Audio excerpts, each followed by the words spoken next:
Home ownership is a dream for so many, but for the vast majority in the United Kingdom, it's almost impossible to jump onto the property ladder, with house prices continuing to rise. The number of homes that are now privately rented is almost the same as in the 1960s, where Britain was suffering one of its worst housing crises. And due to a shortage of affordable homes, private landlords are taking advantage and charging extortionately high rents. A YouGov poll of over 4,500 people living in private rented accommodation found that 53% were finding it difficult to keep up with their rent, and a further 3% were actually falling behind on their payments.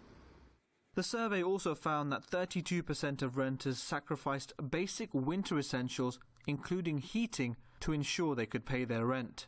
Private sector rents and food, much cut down beyond meals. the means of many people. Incomes are not keeping pace with the cost of housing, and that's part of the reason why we the have bedroom tax has crippled me, we have absolutely a crippled me. People who only see housing as something to make money from, and I don't think most people regard housing as that. They regard housing as a home. Well, when my dad was still alive, he was paying it for me, and then my dad died 2 years ago, and that was when I was getting all the pressure of the job centre. So I was coming towards the end of the work programme. I lost my dad, and then I had to start paying that bedroom tax, and it's just, I've had a couple of exemptions from it, but then once it comes back on again, it's quite a big chunk out of your money back. I've cut down everything else. I've cut down me TV, me radio, both me telephones, me gas. I've gone down to, I've just got a bill today. I was paying £25 a week. It's just over. You can only cut down so much. You can, yeah, and then once you cut them down, you can't cut any more, can you? We haven't done in this country since the 80s. Their wages aren't going up, you know, benefits are getting lower. How does it affect you? People broke over your head. Well, it was on the news yesterday that apparently most people who are working like me are only a month off getting the homes taken back because they don't have any savings to fall back on to pay the rent if they suddenly lose the job or whatever, you know. Well, my rent's gone up every year. It's gone up and up and up. I missed a payment at Christmas. Obviously you go into them situations, don't you? So I missed a payment at Christmas, which then set me back. Yeah. So now I'm paying more or less £600 a month rent. I mean, that's half your wages, Yes, isn't it? Well, I got married last year and it didn't work out. He walked out after a month, and because he still had a home of his own, that I think it was getting repossessed, because we'd applied for help towards the housing. I'd got in debt with the rent, so I had 6 weeks rent to pay, 3 months council tax. Then just a few months after that, I found out I'd been overpaid 3 times on tax credits. So I had all that to pay back, and it just seems to have been one thing after another. And you just feel as if you're just constantly sort of like just going through the motions all the time, taking 1 step forward, 2 back all the time. You don't feel as if you're moving. And I do everything I can. Why shouldn't you think like, yeah, I do want to own, I want to own my own house, but I couldn't afford to own a house. No. You know, we both work and there's no way.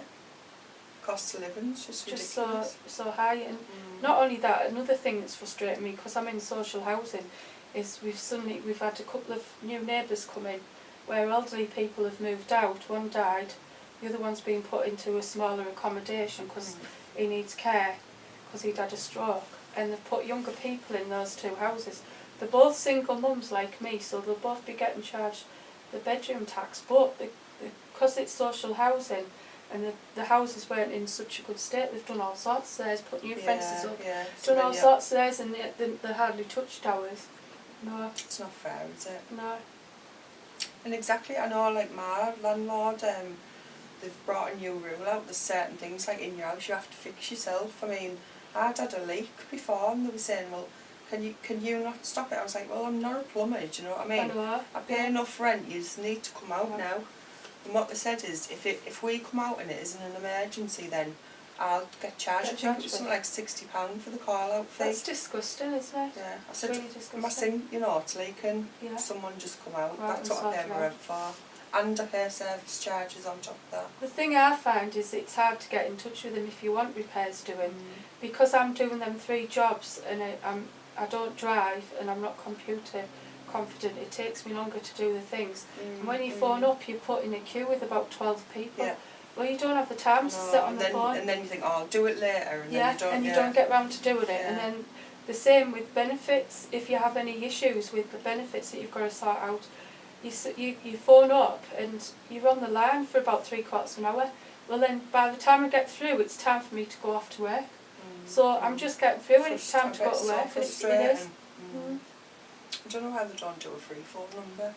And it costs you, and you get through, and then half the time you have to ring other numbers because they can't deal with your issue. You've got to phone a different department or whatever. So then you have to go through the same rigmarole where you're on the phone for another 3/4 of an hour before you wait to get through. You know, and I mean, even I use all these bonus cards to help save money, you know, in shops. So yesterday I bought myself an outfit out of my bonus points from Tesco. I bought a new pair of trousers and a top. But yesterday I'd also phoned, I'd lost one of my cards, my one for Iceland. So I phoned up, it was 20 minutes on the phone before I could, just to get it sort of activated. Well, you just don't have the time to sit for 20 minutes or half an hour at a time, you know, to get things activated. But you have to do these things to try and make your money, sort of spread.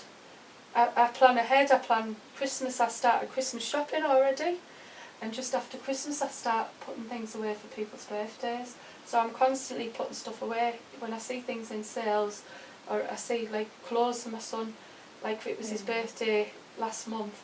So just to have that backup, isn't it? Like I use the vouchers to buy him clothes for his birthday. Yeah, I do that. I doubled my points and I got him 2 pairs of jeans and a t-shirt and a shirt and bits and bobs, and then I was putting things away bit by bit.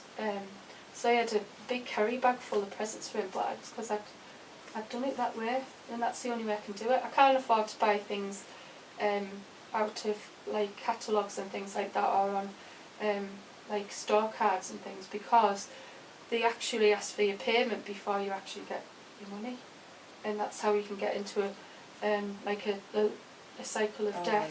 And also things like your credit card.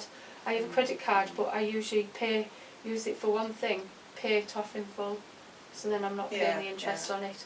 So that's how I use it, very sensibly. But some people nowadays are using the credit card just to get them through till the end of the month. And the thing that frightens me is, at the moment I'm okay, I'm on tax credits, but I get paid weekly on tax credits. But when this universal credit comes in, I'll get paid monthly, the same as my wage. And how are you supposed to manage over that month? You know, it's like my housing provider. I mean, they come out to see me, and I said, look, I get paid monthly. That's when I'll pay my rent. Yeah. And they were saying, well, you're going to get a letter each week to say that you're in arrears. I said, well, that's a total waste of your time, a waste of my time. It's a waste of money as well. I well. can't physically pay you weekly. Do you know what I mean? It's ridiculous. I do pay mine weekly, and I find that's the way I afford it, and I pay it monthly for me council tax. And I was paying my gas and electric weekly on a card at the pay point, but because it was £25 a month, I actually changed my provider. I went for some advice through Citizens Advice to an energy advice centre in Stockton, and got put in touch with a different provider that was out of the top 6. And instead of paying £25 a week, which would work out £100 a month, I'm only paying £40 a month for my gas and electric. And when I changed over, they'd actually overestimated my gas usage, my previous one. So when the others, they had to sort it out. So there's a lot of mess on, trying to sort it out. But now it's all, and I'm paying a lot less and it's more affordable, but I have 2 direct debits. But like you said, like if something comes up, like a crisis or whatever, you know. I thought my washer had broke the other day. Then what? You've been working so hard for to build this like little bit of saving or whatever. It just goes.